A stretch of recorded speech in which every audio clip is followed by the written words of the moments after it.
Good morning and welcome to this webinar brought to you by Channel Pro in association with SolarWinds.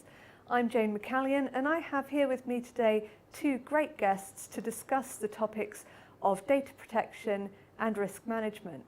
More important than ever with the rise of GDPR and big news hacks such as TalkTalk and Yahoo. Before we get underway, however, just a spot of housekeeping. There will be an opportunity for our guests to answer some of your questions, so please do submit them via the interactive box. Also, there will be a poll towards the end of the broadcast. If you could fill that in, it will give us the opportunity to listen to your feedback and create even better webcasts going forward. Now, without further ado, I'd like to introduce my first guest, Bola Rotibi from Creative Intellect UK. Hello, Jane. Hi, Bola. Lovely to have you with us today. Thank you for inviting me. So my first question would be, when it comes to SMBs, what are the most important points of discussion that they're having at the moment? Well, for SMBs, obviously, a lot of it is around, sort of costs, how much things are around skill sets as well. But also, especially as opportunities to access new technologies such as cloud, mobile, all those kinds. But at the same time, what are their, sort of regulatory, accountability? What are their, sort of liabilities and all this kind of stuff, and access to skills, and sort of making sure that they are up to date and have as flexible access as well. So that's that's something that for a lot of SMBs, in terms of having the kind of the deep resources that maybe some of the larger enterprises have, want to maximise and still optimise what they've got, but at the same time making it cost effective. So I think for a lot of SMBs, certainly when we think about sort of the digital economy and the digital transformation that are going on, they want to make sure that they've got access to the right providers, access to the right, ensure that they are compliant, access to ensure that they've got the right skill sets and the right resources, but at affordability. And how does this conversation differ from, say, a couple of years ago? Well, I think, to be honest with you, a couple of years ago, obviously, if you think about where we are today, in terms of the sort of the landscape, in terms of sort of the technologies that are open to sort of organisations, the digital sort of leveraging digital technologies, mobile, cloud. If we think about all of those kind of good things that people want to what they sort of user experience, they want to leverage the market. They have a client base that's much more sort of, I said, have greater expectations, require more capabilities, and they've also got a sort of an expanding and varied workforce. I think in terms of when it comes to things that they have to think about today, is that a lot of it is really how do they incorporate kind of like cloud basis capabilities, and in terms of hybrid environments, because bear in mind that they'll still have sort of a lot of on-premise capabilities. The other aspect is security, because that's another, now that everything is being digitised, and that opens up a lot of opportunities and capabilities and a lot of automation, but it also, sort of creates a threat. The threat landscape now is much sort of broader, and so there's a lot of, and it's more complex and much more sophisticated. So for a lot of SMBs, that having that kind of like sort of technical capability and know-how, the resources in-house is possibly a little bit more challenging. And then we've got new regulations coming along as well, and one of those regulations is sort of like, as we've talked about a lot, is something like GDPR, which is the General Data Protection Regulation, which is going to affect sort of all organisations that deal with EU citizens' data. So, and that is something that is actually has a it's a regulation that has a lot more bite, and it's something that's going to certainly be something that's going to be very important for for everyone, not just SMBs, but large organisations, but particularly SMBs, to make sure that they have a very good handle on it, because the regulators, they aren't going to sort of not fine you just because you haven't been able to kind of comply and put your house in order. And I think that's going to be really important for SMBs. Sure. It is an extra layer of complexity, absolutely, that's coming up, that they're going to have to rise to this challenge. One of the things they might want is perhaps a little bit extra resource. If you are a person in charge of IT within an organisation, how can you put to, say, the board or senior management a request for extra money? And what are the key arguments? Always a challenge, actually. Can I have some more money? Please. I think, to be honest with you, I think it's going to be, I think the severity of, sort of the broad reach of GDPR and the severity of the consequences is certainly going to be something that the board is going to have to sit up and listen to. Not just in terms of, it's multifaceted, that severity is, but we now know that, brand loyalty, the brand is easily, sort of attacked. And if that, comes into kind of play, that has lots of implications, both long term. But the other thing as well is that regulation has there's a lot more requirement, more onus on the board, and I stress the board, to have a better understanding of what their data is, what is in scope for GDPR, and that means in terms of the personal identification data, and I think the thing is that if they don't get it right, in terms of being able to prove to the regulators, in terms of that they have put in place the right tools and the right security measures to ensure that they can sort of guarantee the privacy of that data, whether it's in transit, whether it's in sort of data in motion, data at rest, or in storage, then they're going to come and get very serious fines. And we're not talking kind of like small amounts of fines. We're talking quite sizable ones that could actually put the business out. Take the business out, put them out of business. And I think that is something that it's not just purely about security, which is actually really fundamental. It's about understanding the data and understanding whether you're going to be in compliant. And so it's much more onus and much more accountability to the board. So they can't just kind of like pay lip service to this, because but it gives a lot of opportunities as well. I think people also really kind of tell their board is that it's not just a fear factor, although actually they've got to get their house in order, and they've got till May 2018, so it's not something that they can start tomorrow, sort of like at the end of 2017. They need to start now.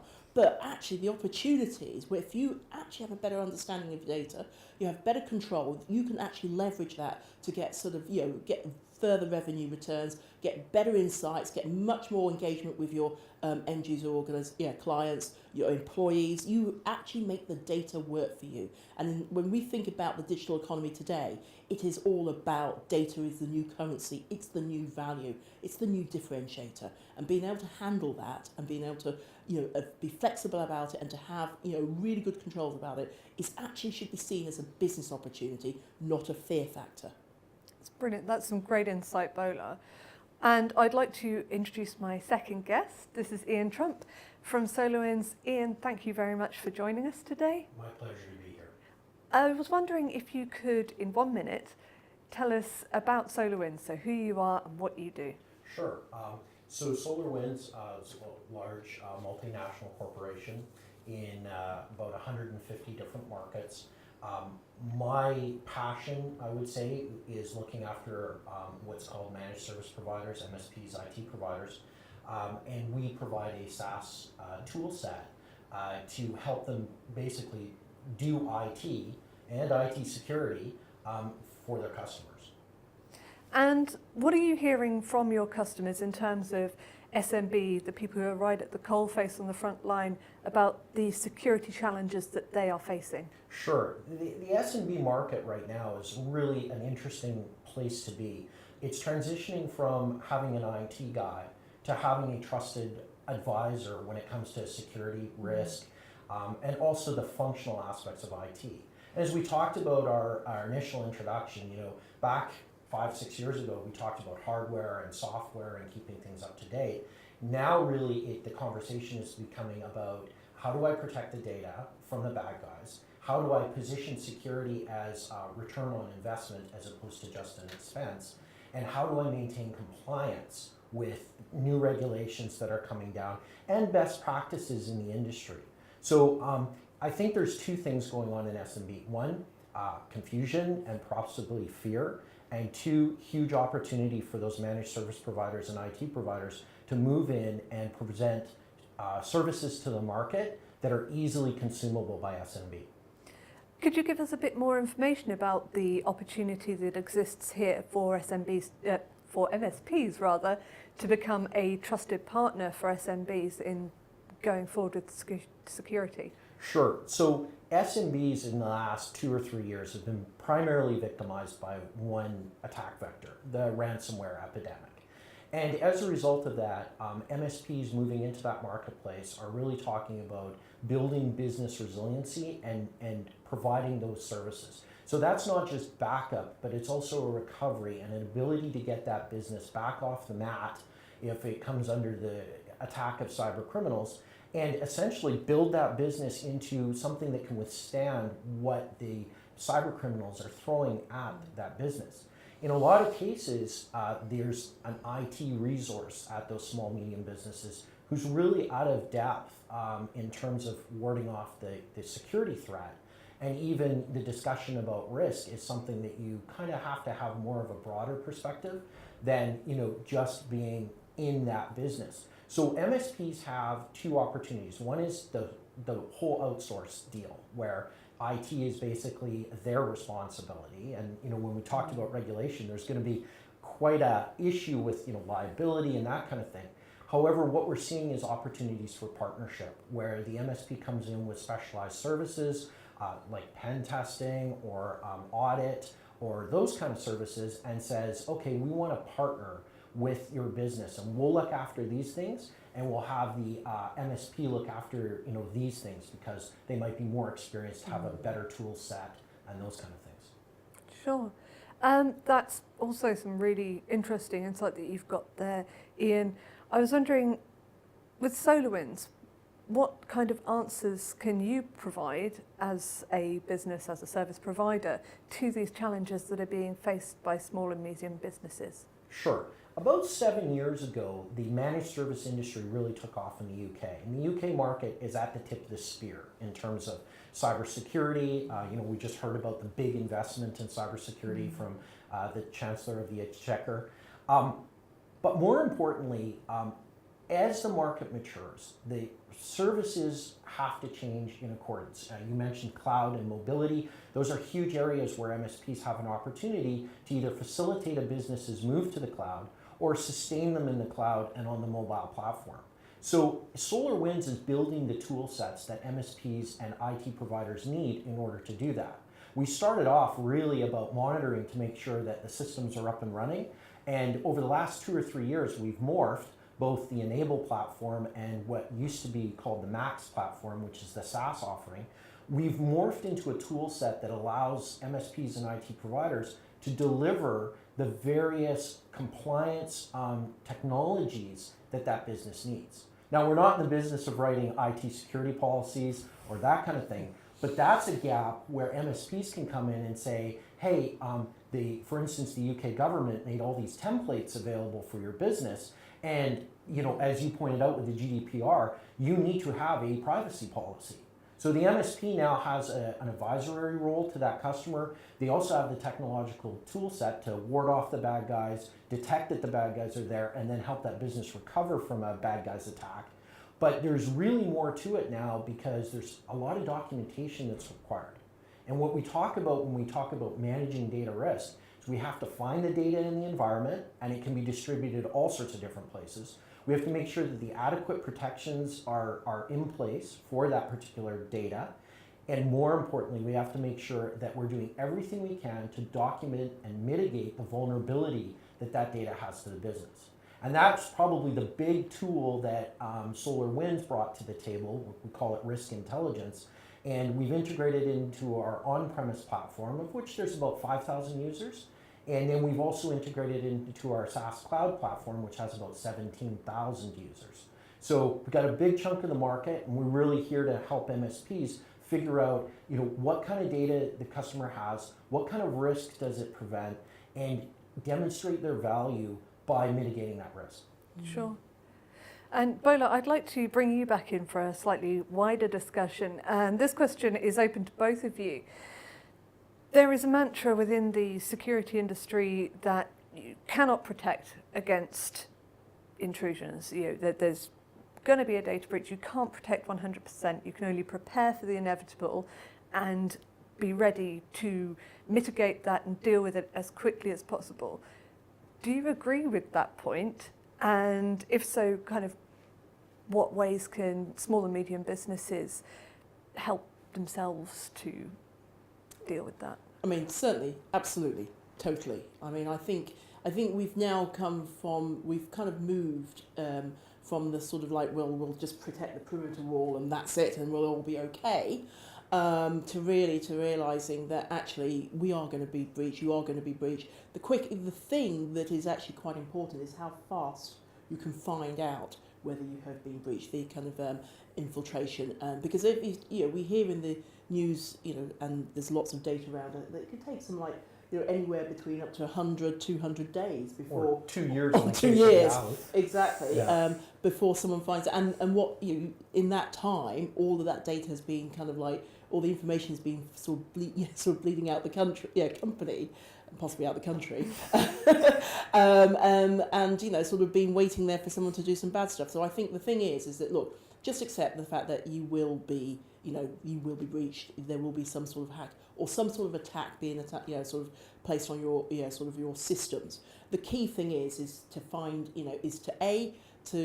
find it, put in place systems so that you can find it fairly quickly.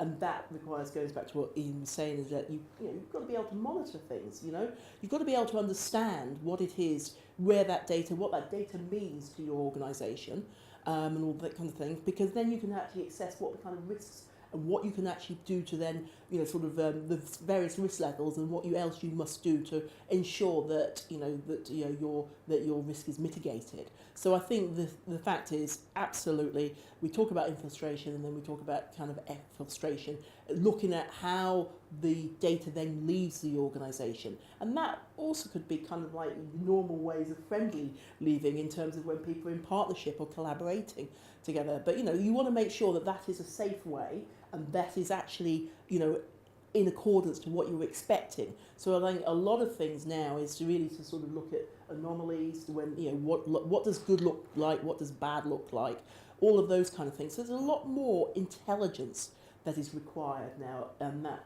I think that is something that is actually kind of like, I think, a kind of bedrock of the kind of things that, sort of data management today. Yeah, I mean, I got to echo, and it's nice to have a kindred spirit that is sitting sort of at the same area. Like, we've been talking about layered security as a business model to provide, detective, reactive, and proactive security. What we've seen is the evolution of the cyber threat. We've seen, just yesterday was announced an Atom vulnerability in Windows, which is essentially a zero-day attack on Windows that allows code injection into whitelisted processes. So that should make everybody feel uncomfortable with, Windows boxes that can't be patched or updated that are facing the internet. The reality is, though, and to echo some of the greats in the industry like Bruce Schneier, we have to get good at detecting that stuff is unauthorized and is going on or coming out of the business. So the assumption is, we used to put up, like you said, the moat and the firewall, and, pray that we didn't come under attack. Now it's essential that everybody's under attack. So what we have to do is detect, how bad that attack is, and then restore normal business services as quickly as possible. I think there's another aspect to it as well. Documentation becomes really important if a breach leads to a regulatory investigation, and the regulatory investigation finds you liable in some way, and then a fine is assessed, I tend to think that the more documentation that you have that says, we tried really hard, and here's our stack of stuff, and we got attacked by a foreign nation state for real, not making that up, and it was a zero-day attack for real, not making that up, then guess what? I think regulatory bodies and stuff like that would tend to look at that as a circumstance that, could be mitigated because you actually tried. Where I think businesses are going to get into real trouble is when they go with the risk approach of, we're fine until we get caught. And then I think it'll be extraordinary. TalkTalk's a great example. Fined $400,000, British pounds for not having essentially a web application firewall and getting hacked by a 14-year-old running SQL map. Okay, that was egregious. They found that was the case. They wrote a beautiful report saying, how not to lose $400,000 pounds. Now bring in the GDPR, and it's what, 4% of exactly. global revenue. Yeah. I mean, swallow that. All of a sudden, my God, right? It's Armageddon for a lot of businesses. And shareholders are going to be really. Shareholders are outraged. Yeah, I mean, look at the effect on the price of what Yahoo and Verizon. Exactly. Right, $1 billion off the top, like $1 billion discount because of the breach. Well, exactly. And to be honest with you, I mean, this is what I'm saying, that regulations like GDPR are going to come in, and you don't really have an excuse anymore. No. And to be honest with you, I mean, in a kind of way, when Ian was saying that you've got to have those tools to kind of look at the, you've got to be able to prove to the compliance and the regulators that you are compliant. You've done everything, and it does mean that you are going to have the security is no longer going to be a lip service, right? Insight is no longer going to be a lip service. You can't just go around going, no, blinkers, and basically saying, oh, I didn't know that. Actually, because now it's not going to just be down at the bottom at the coal face, it's going to be right at the top at the board. And that is going to be really, really crucial, is the fact that everyone has got to be accountable and is going to be accountable, and there's regulation coming in to say you are going to be accountable for this. And there's regulation already in effect, like PCI DSS. If you look at that standard, it says you need to have a user awareness training program. And so as a board member, you should be asking the question, does our organization have a user awareness training program?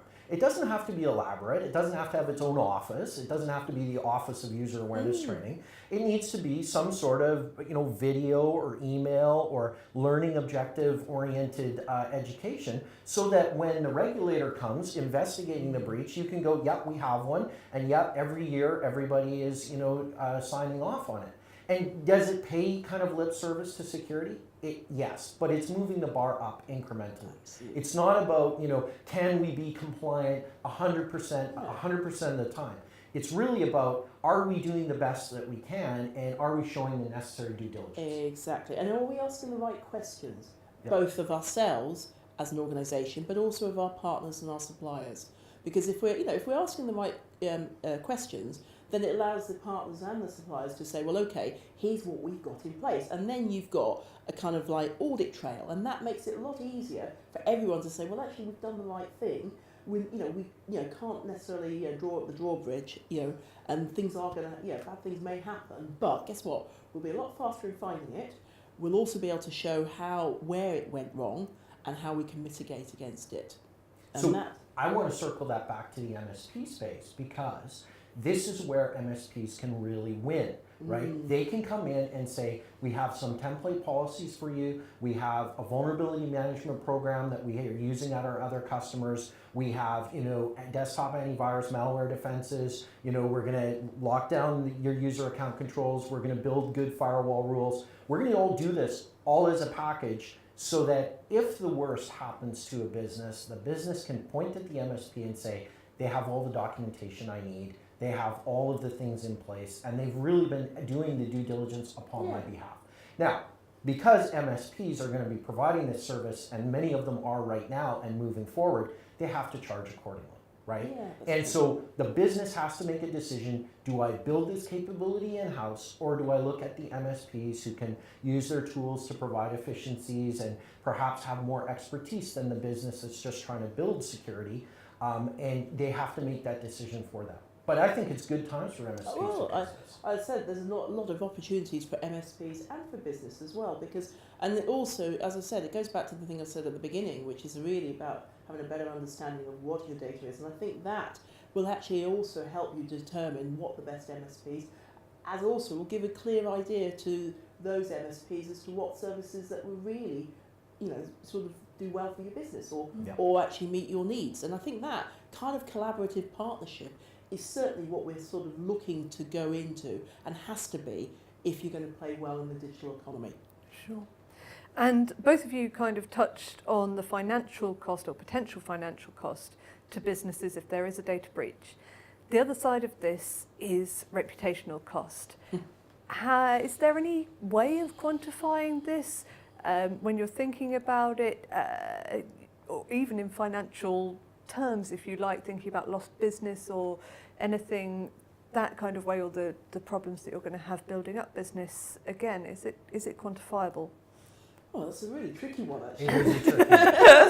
I think we only have to really look at sort of the examples we see on the, in the news today in terms of whether, what the kind of like fallout can be.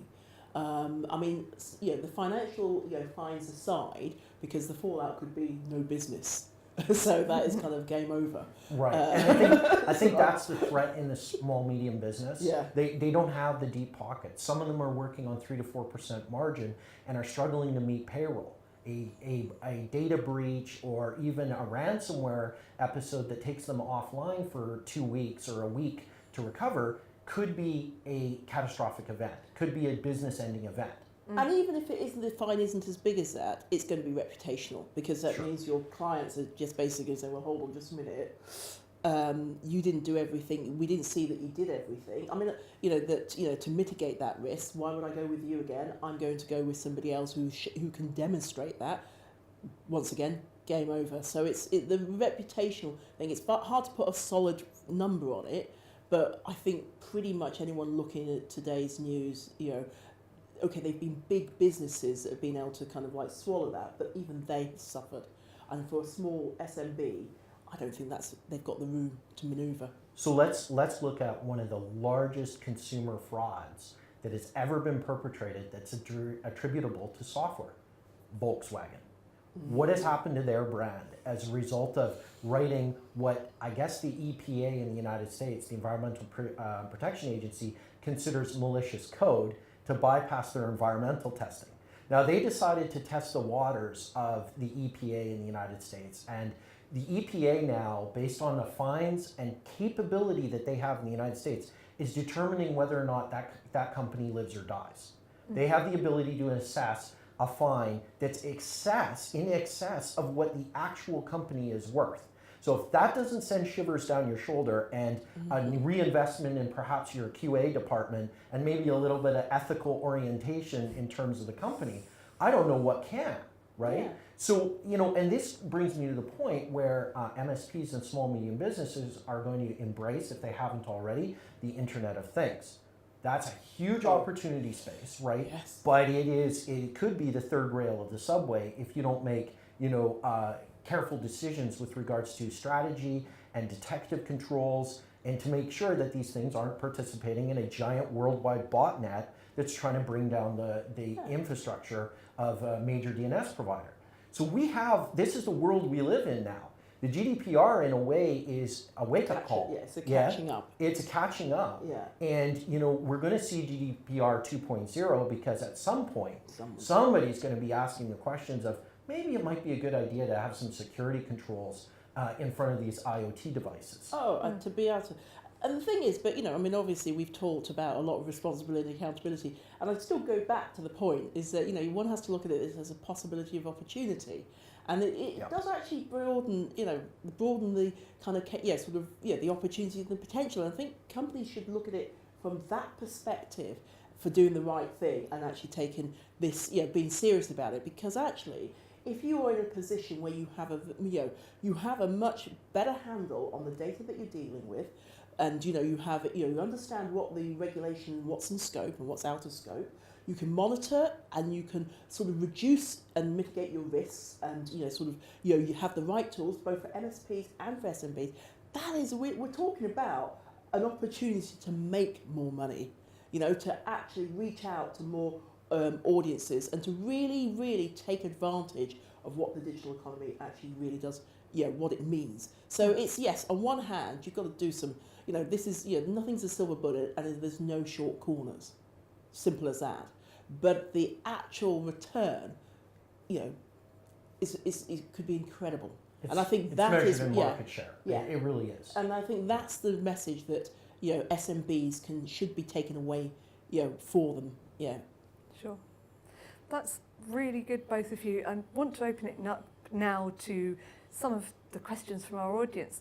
The first one is actually our fault for falling into jargon. SMB, viewers is small and medium business, also known as SME in other circles. So that's what we've been talking about with SMBs. This is from Roy Castleman at Prozyme Limited. I'm very sorry if I just mispronounced that. Given that every company carries their own staff data, does the GDPR affect every company? Yes, So right now, no, it doesn't. Yeah. GDPR isn't in effect. When it goes into effect, if you have a European customer, which you most likely do, And you especially if you're in the UK, it will affect it. So even if your business is in the United States, for instance, and you have an EU customer, the GDPR is in effect for you. Due to the uncertainty or certainty of Brexit, it is likely that there will be mirrored legislation to the GDPR in the UK, and that the Office of the ICO, or if it will have to evolve into the GDPR mirrored legislation, office.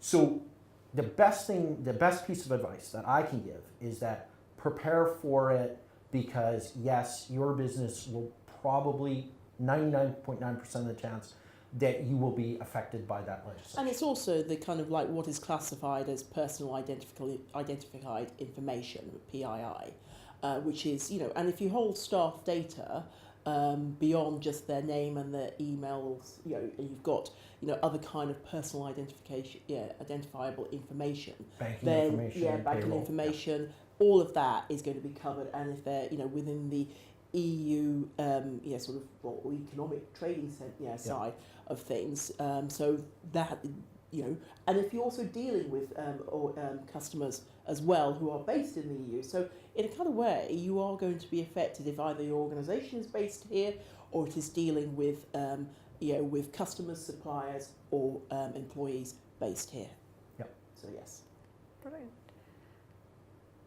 And this is definitely one for you, Ian. I have got a question from Victor Mina from Vodacom.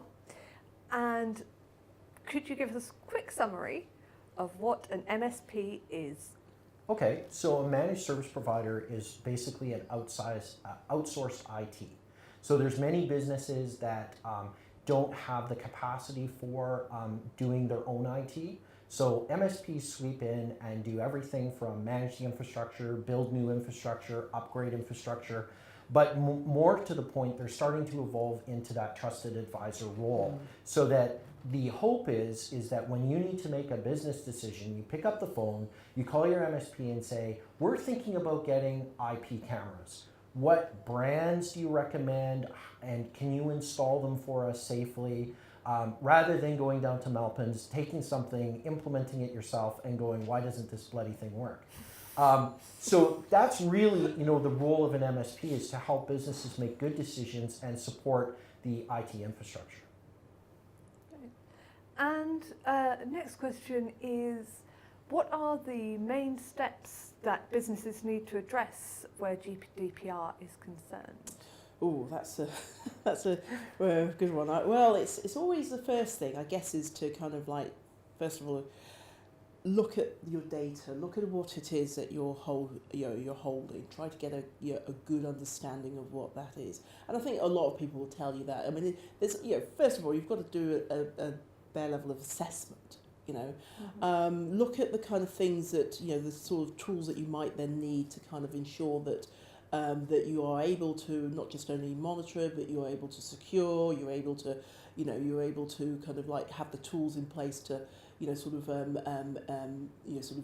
find the look after data or manage data as it is in transit, in storage, or in rest.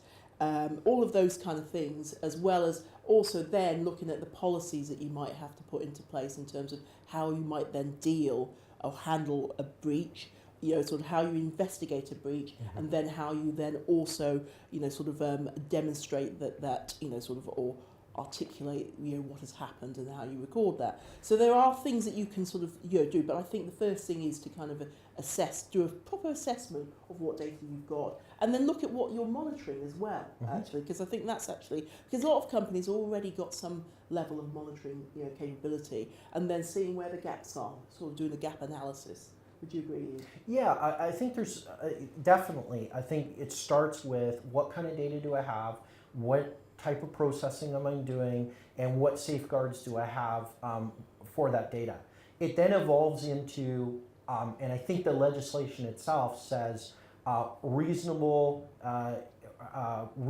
defenses or reasonable cyber security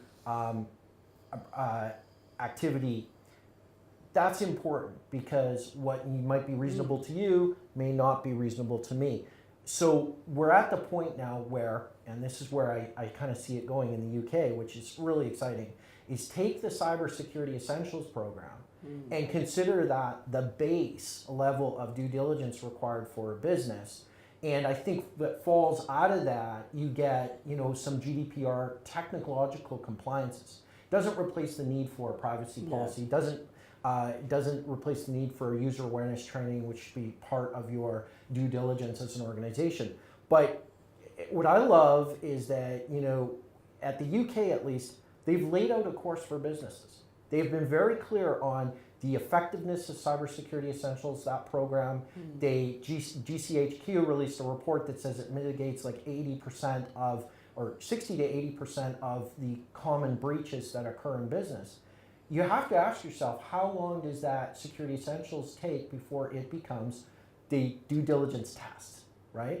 And we see this evolving because the state of California Attorney General released a report on data breach in California, and they suggested for the first time anywhere on the planet that the SANS 20 security controls were the critical controls for information that exhibit due diligence. So I see it happening slowly but surely because the government, at least in the UK, has been very responsive. A lot of money coming. They've just announced a £1.9 billion pounds investment over the next 5 years, which I think is, pretty much, the kind of, the kind of things that we need to see from certainly at a national level and at a government level, the kind of investment that they're putting, the backing that they're putting. So they're basically saying, and I think from what they said, it's all about, I think it was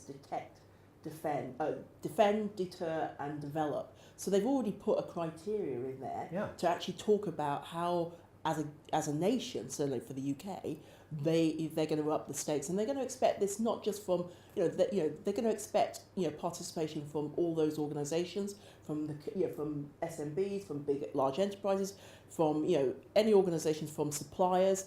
This is going to be sort of a collaborative side, but they at least are putting in the framework of investment and sort of the push that is often needed. So I think it's really it's exciting times. It's hugely exciting, and I think there's a couple things. First of all, it's a challenge to businesses because the UK government has made continuous investment in cybersecurity. Some would argue, maybe it wasn't in the right spots. Some would argue that maybe, it wasn't as accessible as it should be. However, they've made money available. They gave us Cybersecurity Essentials. So at some point, we giveth and we taketh back. They expect that British IT companies, British organizations adopt what they're telling you to adopt. They're giving you the money to do that. They're creating an industry to help do that.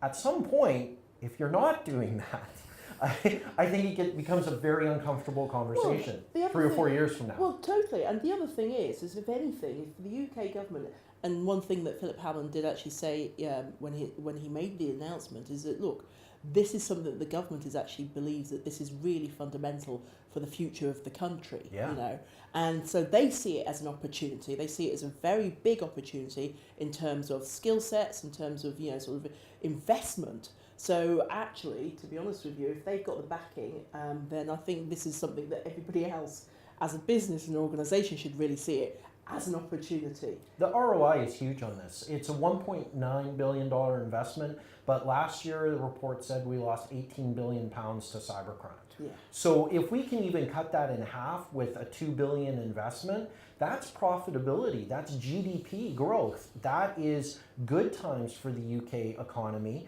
because the money is being invested in the right place. Yeah, absolutely.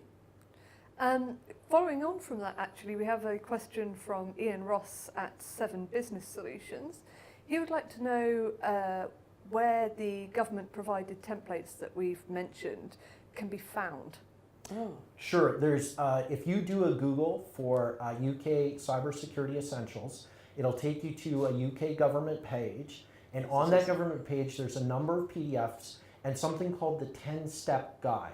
The 10-step guide basically is a step-by-step, how do I implement the security essentials in my business? Keep in mind there's 2 levels. There's the basic, and then there's the advanced, the audit one, the one that a lot of MSPs go-to-market strategy is to implement the basic and then help you achieve an audit status. And that's required if you're in a regulated industry or if you're doing business with Her Majesty's government.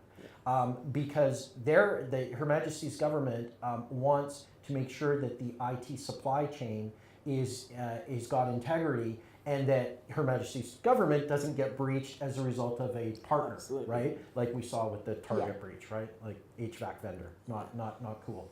So yeah, it's right there on the website. It's very consumable, and it's written from the perspective of business as well. It's not techno language. No, and yes, that's it. Yeah. And there's a number of other agencies that they're pushing out. Certainly the cybersecurity agency that is there. So there's a lot of documentation out there, and so I think there is a lot out there on the government's website. Yeah, and anecdotally, I have myself also heard that it is quite clear language, fairly easy to follow. Absolutely, I think they're very, very keen to make sure that this is kind of like consumable for the layman. Let alone for sort of the organisation. And I mean, even though it'll say something like you should protect your network with a firewall, it doesn't go into the specifics about what kind of rule set you need in your firewall. That's where you turn to your IT provider, your MSP, that says, you know what, maybe we should write some firewall rules to lock down your infrastructure a little bit. And that's where the partnership, I think, comes with industry. Is the MSPs will be very comfortable, or the IT providers will be very comfortable creating a firewall rule package that's custom tailored to your business needs. Yeah, absolutely. And I think all of this is saying a kind of a new sort of set of relationships and contracts within the supply chain, right across the supply chain. And I think that's actually that's really important, because I think everybody then has to, there's a certain set of uniformity that is going to be happening. So I think this is something that sort of MSPs, suppliers, tool providers are all going to have to get on board and, sort of be very, clear in terms of ensuring that everybody, there's an end-to-end story around all of this and end-to-end understanding. Sure.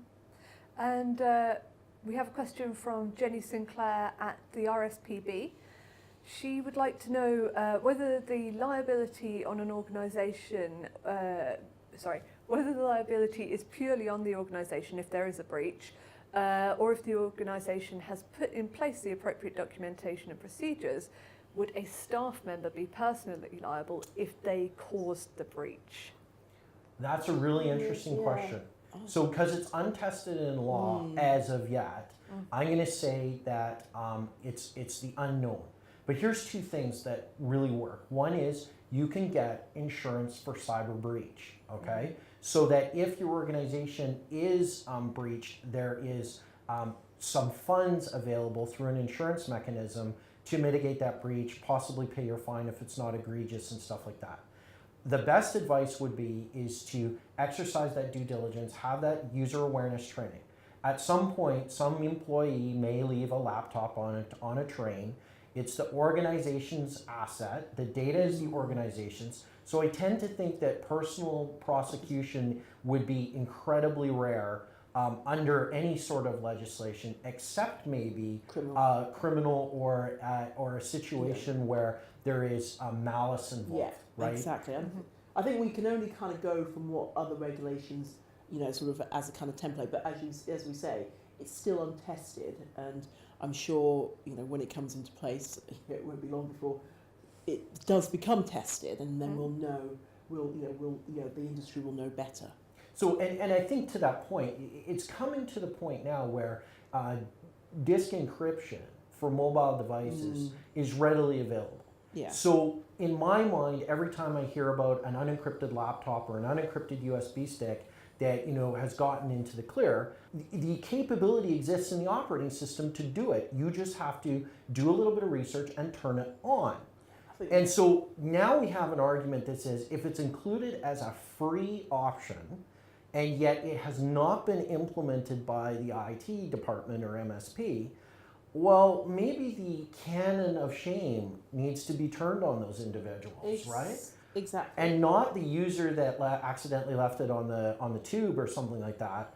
But the question I would ask is, in this day and age, with a modern operating system, with the feature readily available, why the hell hasn't it been, Exactly. You can't, once again, you can't just abdicate the responsibility and sort of like pinpoint it down to this blame thing.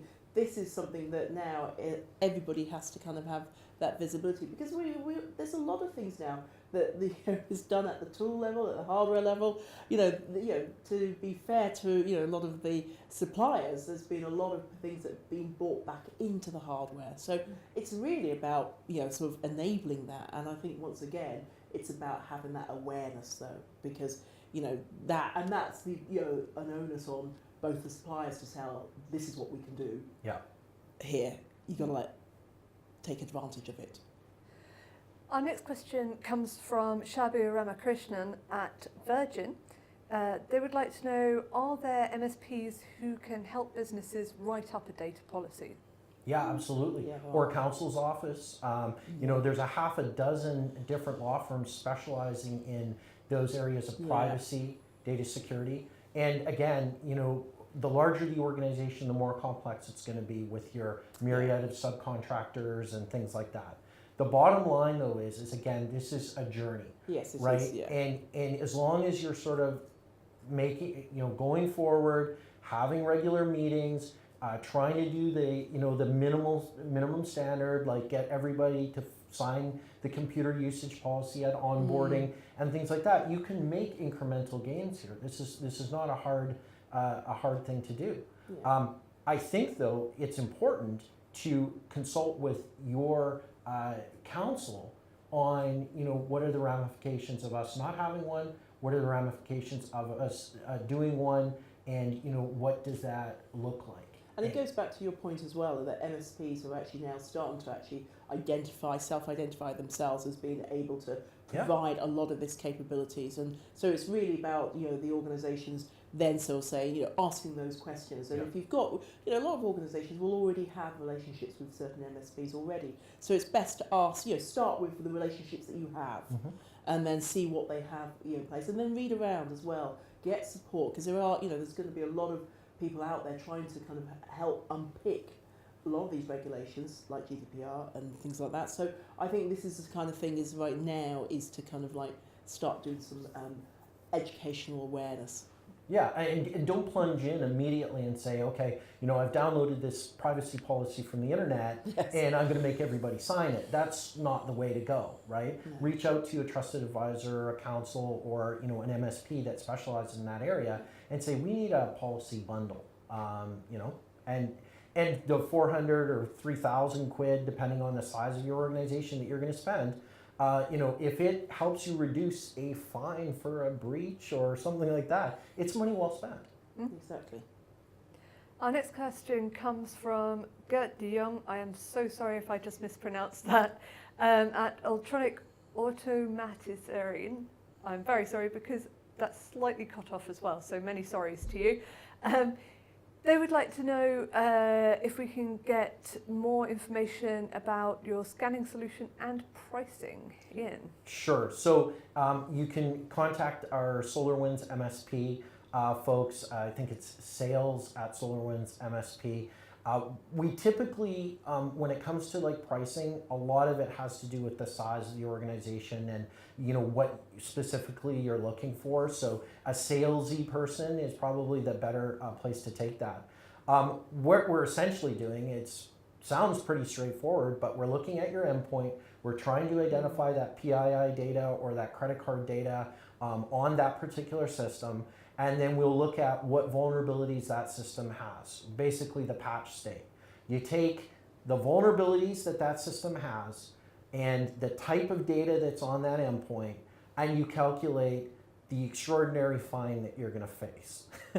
So it's pretty straightforward. When we ran it internally on one HR machine, we found $2 million of liability. And the reason was SQL dumps of the payroll system that were there, so it had all the employees' information, date of birth and stuff like that, sitting on a workstation where it's not as protected as it should be, as opposed to on a server with your ACLs and your security.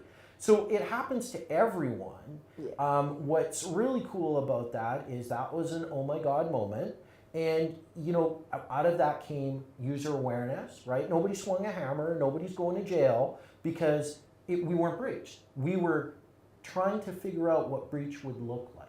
Exactly. Right? Yeah. And so this is a great opportunity where you can pretend that the organization has come under cyber attack and that the bad guys are got onto an endpoint and look at it and go, oh, well, maybe if we moved that data somewhere else or had a compensating control in place, we would be able to mitigate that risk. Absolutely. That's what it's all about. It's allowing greater scrutiny inside of the systems within the organisation. I know it's kind of surprising that you would think most organisations understand all their systems and all the data that they hold, but as even small businesses, Sure. as they grow and expand, sometimes things get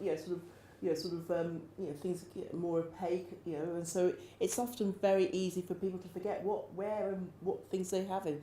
On various systems. So this is actually a really good exercise to do a much more sort of investigative, scrutinise what you've got, and you get a better idea of what data you're holding.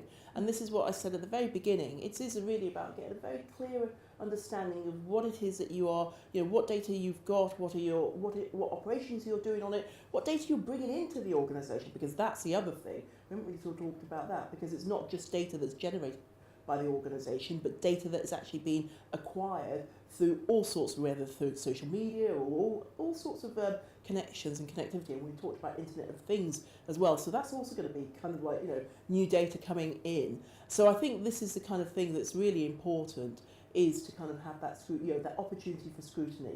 And I think as you get to understand more about the data flow within your organisation, I think you'll get to understand where you'll have a better and much clearer insight into where the risks may be. That's huge, because what you're doing is, if you're doing a scan monthly and over time you see the same workstation have the same problem, you don't have a data security problem. You have a process problem, right? Or you have a policies and procedures problem. So this is where it all comes together in a really neat package, because you can say, as the IT manager or the IT department, listen, I don't want to use a club here, but I'm telling you guys in payroll, you need to change this one process, because every month you're exposing the organization to a bunch of risks. You're not being mean about it. You've got the facts on your side. And so what, the IT department and the IT security guys always suffer from is a little bit of, how do we say, politeness. So don't run it up the flagpole as being, the dire strait of the data situation. Look at it as, hey, I've identified a process that's introducing risk into the organization. I'd like to work with the managers to see if we can change this so we're not continually exposed. And that goes to your point, is that it's not about this one snapshot in time. It's about showing over and over again, so your commitment to, making sure that your customer data is safe, and even those data that those partners coming in, that partner data that's coming in, that you're doing your due diligence as well. Yeah, I think, and it becomes, it goes all to all aspects of the organisation, right through to the, sort of guys who are sort of building the new applications. I think people have got to realise that this is no longer about just siloed, sort of interactions. This is actually touching on everything, over all the processes. So from the architects who are sort of thinking about, who are managing the systems, who have to understand, sort of how to, sort of bring the different systems together, right through to the people who are, the developers who are developing. What kind of data are they using in their applications? Do they need to, sort of? Sure. So I think this is the kind of thing, is that it's no longer, oh, this silo does this. This is actually really about breaking down and having people, breaking down the silos and having people having the right sort of information, so that it's from the ground upwards as well. Sure. And we have one final question, which is, with businesses busying themselves preparing for GDPR in time for 2018, do we need to take another look at time-consuming and expensive overhaul of our data policies once we exit the European Union? Ooh. Yeah. Yes. I think it goes back to what we said earlier. Despite physical borders, despite visas, and despite, you know, the government not wanting you to work in a country without having the actual work visa associated with it, we're a global economy, Yes. especially the internet. Absolutely. And so what we do can affect the person downstream. We all saw the problem with this giant denial of service attack from these Internet of Things, specifically IP cameras and DVRs, right? Well, that was anonymous people attacking a specific targeted vector by the use of their systems by a third party, right? So there is no law Boundary. or border or boundary that's going to mitigate that risk. What it is the MSPs and the IT providers making sure that they're bloody changing the default passwords on these devices so that they can't be used to attack other people. So really when it comes down to the fundamental thing of what we need to do is we just need to get behind the idea of making the internet a better place for everyone to live and work, and by contributing in a meaningful way, and that means securing the customer's data and the customer's infrastructure so it can't be used by the bad guys. And to be honest with you, and I think as we said before, right at the very beginning, especially with things like GDPR, is that it doesn't, you know, you don't have to be based in Europe. You could be any company or organisation anywhere in the globe, and if you're dealing with European data, you know, so even if the case of the UK leaves, you know, sort of the EU per se, in, you know, as it enacts Brexit, we still will be hopefully dealing with other organisations and other, you know, sort of nations who are inside the EU. So we will still be affected by that in the same way that the US, Australia, Canada, and all other global organisations are today or will be. Look at GDPR as being the new best practices document with the added bonus of not getting a crippling fine if you do what they're telling you to do, right? That's kind of how I look at it. Yeah. It's what everybody wants. Brilliant. Well, thank you both. It's now time, no, it's not now time to turn to questions from the audience. We already did that. Thank you both. Thank you, audience. More questions. We would please like you to hang around just at the end of the broadcast. We will have a poll going out to you. Like I said, this will enable us to make better webcasts in the future, get some feedback on what you have learnt today, and hopefully answer your questions. Thank you again for tuning in. Goodbye. Thank you.